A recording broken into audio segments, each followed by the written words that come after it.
Salut! Aujourd'hui on se retrouve après plusieurs mois sans vidéo. J'avais un peu délaissé la chaîne, mais plusieurs de vos commentaires m'ont donné envie d'y revenir pour partager mon quotidien illustré.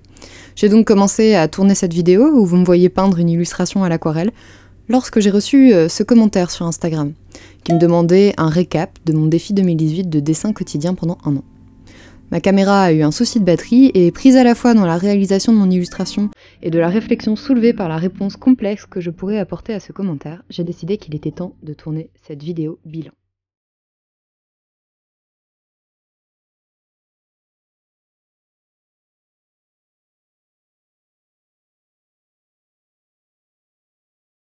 Donc, un bilan de ce défi dessin quotidien réalisé en 2018, plus exactement je crois de janvier 2018 à janvier 2019. Est-ce que j'ai progressé? Est-ce que je continue à dessiner tous les jours maintenant? Est-ce que j'ai continué à apprendre de nouvelles choses après le premier mois? Cela a-t-il été difficile à tenir sur l'année entière? Est-ce que je te conseille d'en passer par là pour évoluer sur ta pratique artistique? La réponse à toutes ces questions est forcément une réponse personnelle et je ne peux pas te garantir le même résultat, le même voyage personnel. Mais revenons au commencement. Déjà, pourquoi ai-je voulu faire ce défi? J'étais dans un point par rapport à ma pratique personnelle où je ressentais une énorme stagnation. J'étais de moins en moins inspirée et je testais souvent des éléments graphiques vus chez d'autres artistes. J'expérimentais de moins en moins. J'avais envie de tester des nouveaux médias, mais je me trouvais des excuses, pas le temps, pas l'envie, pas l'argent. Je commençais aussi à me démotiver vis-à-vis de la chaîne YouTube et ma boutique en ligne était au point mort. À l'époque, je crois que j'avais 50 abonnés sur YouTube et j'avais rien vendu depuis au moins 5 mois. Pour moi, la seule explication était que je ne dessinais pas assez bien, que ma pratique était inintéressante, et comme je plaçais ma valeur personnelle sur ma pratique, je vivais ça comme un échec personnel. J'ai alors lu des conseils d'artistes confirmés qui disaient « Si tu veux progresser, pratique tous les jours le dessin, ça a changé ma vie, blablabla », avec parfois des vidéos parfaitement instagrammables sur des artistes qui devenaient des dieux du dessin en 3 mois de pratique quotidienne. Et là je me suis dit « Mais voilà, c'est ta solution, fonce !» J'ai donc commencé le mois de janvier 2018 avec cette idée parfaitement ancrée dans ma tête de dessiner tous les jours. Et cette pression exercée sur moi-même m'a obligée à m'imposer une autodiscipline vis-à-vis de ma pratique. En un mois, j'avais déjà bien évolué, mais ma santé personnelle était en chute libre. J'ai parfois des hauts et des bas, surtout en hiver. Je souffre facilement de dépression saisonnière. Mais là, c'était autre chose. J'arrivais pas à comprendre ce qui m'arrivait, et comme j'étais vraiment centrée sur ce que j'étais en train de faire par rapport au dessin, j'avais vraiment du mal à réaliser que j'étais en train de tomber vraiment malade. Et j'étais toujours épuisée, j'allais vraiment pas bien. Mais je me disais que c'était parce que c'était difficile et qu'il fallait que je continue, que j'aille plus loin, que je force, que je rende les choses vraiment, que je m'autodiscipline encore plus, on va dire. Prise dans cette spirale d'autodiscipline, donc, je me négligeais, je m'obligeais à dessiner et à peindre des aquarelles complètes tous les jours, et j'étais vraiment entrée dans un cercle super vicieux de travail acharné où je m'écoutais plus du tout, en fait. Cela me causait un énorme stress. J'avais arrêté de faire du sport, de voir des personnes, et je passais parfois plusieurs heures par jour dans un mal-être total avant même de réussir à dessiner. Puis à un moment, j'ai réalisé que dessiner, ça pouvait aussi être plus simple, plus concis, plus rapide. Ça pouvait durer 5 minutes à partir du moment où au moins je dessinais quelque chose. Malgré tout, j'étais toujours dans l'idée qu'il fallait que je réalise un chef-d'œuvre par jour et je me torturais l'esprit. Je commençais par chercher des références, essayer de cerner mes points faibles pour progresser vis-à-vis de ça. Je me suis même abonnée à Skillshare où j'ai trouvé des super vidéos. Mais bon, j'ai eu l'impression que je devais tout réapprendre depuis la base du dessin, de la forme, de la couleur, tout. C'était déprimant de comprendre que j'avais appris des choses, des poncifs, faux et sans valeur au fil du temps dans ma pratique. D'ailleurs, plus je regardais d'autres vidéos d'apprentissage et plus je me rendais compte qu'elles avaient toutes des contradictions entre elles. C'était devenu une obsession, je ne parlais plus que de dessin, d'aquarelle, de pigments, de gouache. J'avais l'impression qu'il fallait que je maîtrise tous les aspects techniques et les aspects créatifs en même temps. J'avais jamais de temps pour rien d'autre, je me suis clairement rendu compte que j'avais tout à apprendre, que je ne savais rien du tout. Et honnêtement, j'ai failli abandonner. J'ai failli tout arrêter. J'allais de plus en plus mal et j'étais épuisée. J'ai fini par aller chez mon médecin. Mon anémie a été diagnostiquée. J'ai commencé par aller mieux et prendre soin de moi, me planifier des moments pour lutter contre mon anxiété et mon stress. Et ça a fonctionné. Alors, moi j'ai fait du yoga pour m'en sortir, mais peut-être que chez vous c'est pas ça qui marchera. Je suis également commencé à sortir plus souvent, puis surtout j'ai arrêté d'exiger de moi la perfection, puisque même si je le souhaitais, je désirais ça, j'y arrivais pas. Alors bon. Mon ego en a pris un sacré coup et ma pratique était de toute façon incomplète, imparfaite. Est-ce que vraiment elle avait au moins une valeur? N'étais-je qu'une excroissance de ma réalisation artistique? J'ai eu besoin de me redécouvrir moi-même. Quels étaient mes centres d'intérêt en dehors du dessin? J'ai appris à prendre une distance entre moi et ma pratique, et j'ai arrêté d'être mon pire juge, mais également d'avoir besoin de l'avis, de la validation d'autrui. J'ai pris pas mal de distance sur Instagram à cause de ça, d'ailleurs j'ai parfois arrêté de poster pendant plusieurs semaines. Une sorte d'énergie positive a pris le dessus. J'ai stoppé mon abonnement à Skillshare car je l'utilisais beaucoup moins, je sentais que j'en avais moins le besoin. Je voyais la masse de travail incroyable et personnelle dans le travail des autres illustrateurs, et j'ai commencé à comprendre qu'il n'y avait pas vraiment de chef-d'œuvre, mais une vie entière de production personnelle, de questionnement individuel et collectif. J'ai commencé par comprendre que chaque artiste avait une vision, parfois consciente, parfois inconsciente de son œuvre.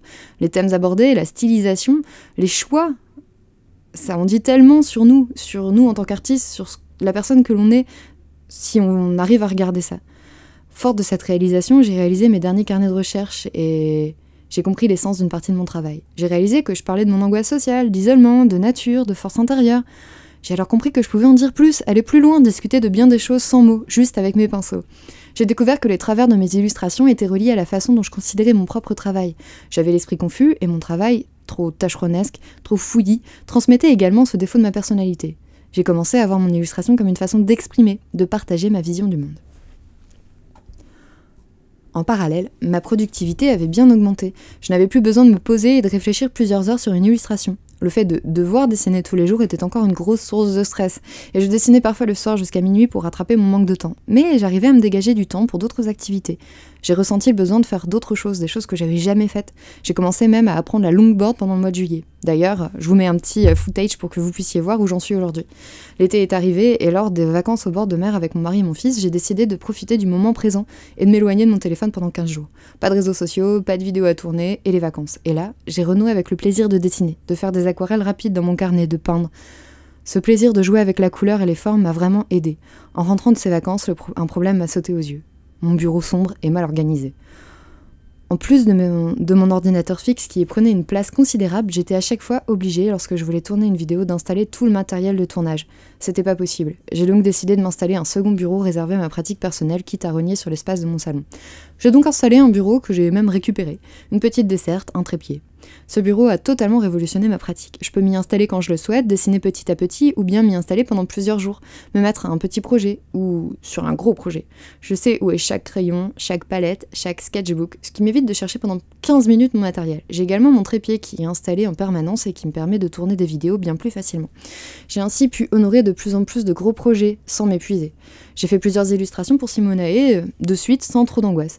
J'ai participé à une exposition qui tourne actuellement sur plusieurs pays. J'ai également réalisé Inktober, et j'ai tenu jusqu'au bout, j'en ai même fait un artbook. Et j'ai également fait plusieurs vidéos sur la chaîne à ce sujet, ce qui était quand même un mois assez productif. J'ai appris à utiliser de nouveaux médiums, notamment la gouache, qui était un de mes plus anciens désirs. J'ai réussi à mettre en place des stratégies pour gagner du temps, pour partager mes illustrations en ligne. J'ai donc publié bien plus régulièrement sur Instagram finalement.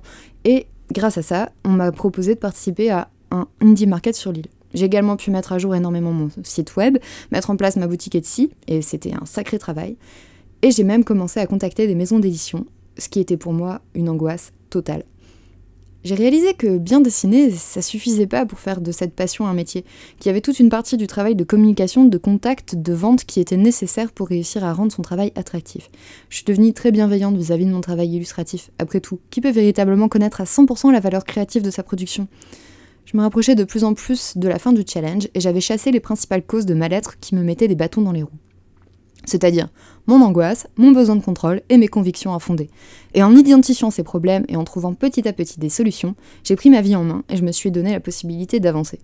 Finalement, est-ce que mes illustrations sont meilleures, mieux réalisées ? Déjà, c'est pas forcément à moi d'y répondre, plutôt à vous, mais honnêtement, je ne sais pas. D'ailleurs, si mon but premier était de m'améliorer en dessin pour réussir et devenir une super illustratrice, j'ai finalement trouvé un nouvel objectif bien plus important à la fin de ce défi. Trouver le bonheur chaque jour et le transmettre via mes illustrations. J'ai terminé ce défi il y a plusieurs mois maintenant, on est au mois de mai donc ça fait 3-4 mois. Et au début je dessinais encore vraiment tous les jours. Mais je sais que j'ai pu à le faire. J'ai pu à dessiner tous les jours. Même si en fait dans les faits, aujourd'hui des fois je dessine encore plus en une semaine que je ne le faisais quand j'étais obligée de dessiner tous les jours. C'est assez paradoxal.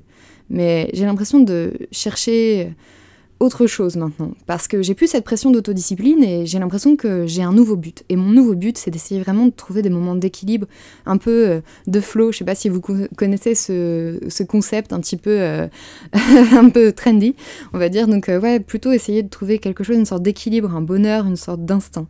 J'essaye de trouver donc ce bonheur dans la réalisation parce que je suis convaincue que ce qu'on ressent, ça se ressent dans la vision qu'on peut avoir des illustrations des autres, et que les autres peuvent avoir de mes illustrations. Je m'autorise aussi à prendre des pauses créatives quand j'ai pas d'idée, ça sert à rien de me triturer l'esprit.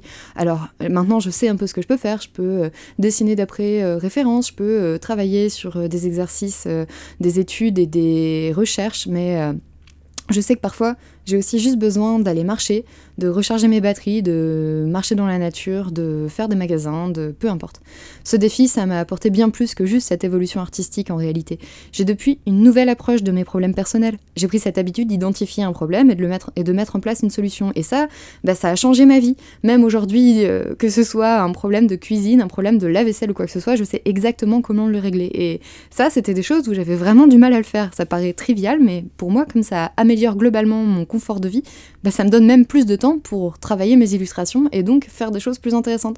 J'ai appris à arrêter de vouloir contrôler l'incontrôlable et je laisse beaucoup plus de place à l'imprévu et à l'instinct, que ce soit dans ma pratique, mais également dans ma vie. Et en fait, je crois que ça m'a permis de découvrir qui j'étais vraiment. Alors, vas-y, fonce si toi aussi tu veux progresser.